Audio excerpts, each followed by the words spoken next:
l'enfant tel qu'on se le représente et tel qu'on nous le présente finalement à travers le discours courant, il est à l'intersection de plein de choses de notre société, c'est-à-dire d'abord le consumérisme, puisqu'on est censé acheter beaucoup de choses pour le rendre heureux, enfin, donc des vêtements, un nouvel appartement, une voiture parce qu'il faut l'emmener partout, enfin, donc on est censé consommer beaucoup. Et puis en même temps, il y a tout le discours sur le naturel, donc qui semble contradictoire.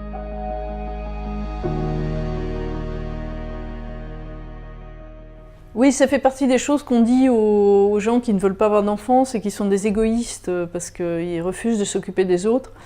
Ce qui est évidemment ridicule puisqu'on vit quand même dans un monde surpeuplé, donc je pense que les égoïstes sont quand même beaucoup les parents qui décident d'avoir des enfants.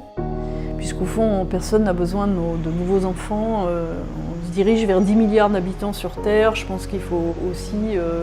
Mais en même temps, je trouve c'est très drôle de pouvoir dire en effet, moi-même, j'étais très égoïste puisque j'en ai 2. Je revendique tout à fait mon égoïsme total.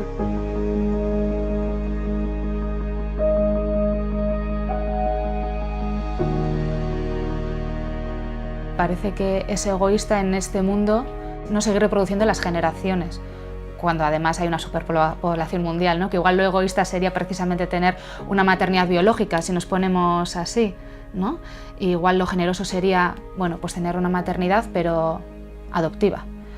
Si nos ponemos un poco tan extremistas, podríamos responder en ese sentido.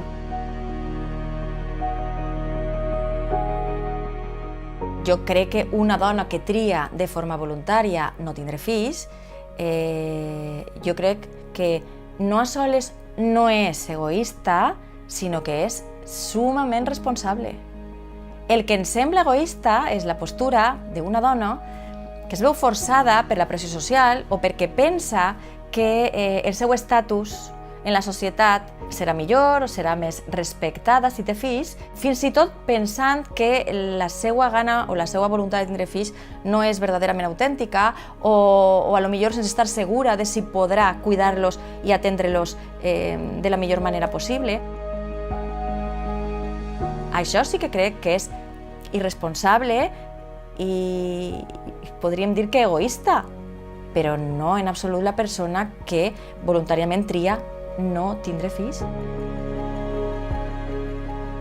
Sí, sí hay muchos juicios a las mujeres por decidir no ser madres, ¿no? Y hay muchas que o deciden no serlo o por otro tipo de cuestiones no pueden serlo o lo son pero habiendo adoptado, que parece que se nos olvida a veces, ¿no?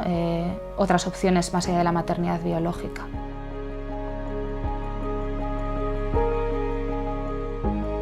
Al cap i al fi, la maternitat no és únicament la maternitat biològica, pot ser també la maternitat per adopció, per supost. La importància de la maternitat no és el fet de concebir, gestar i parir un fill, sinó realment el fet de decidir que vas a dedicar part de la teua vida a que una altra persona siga persona, no?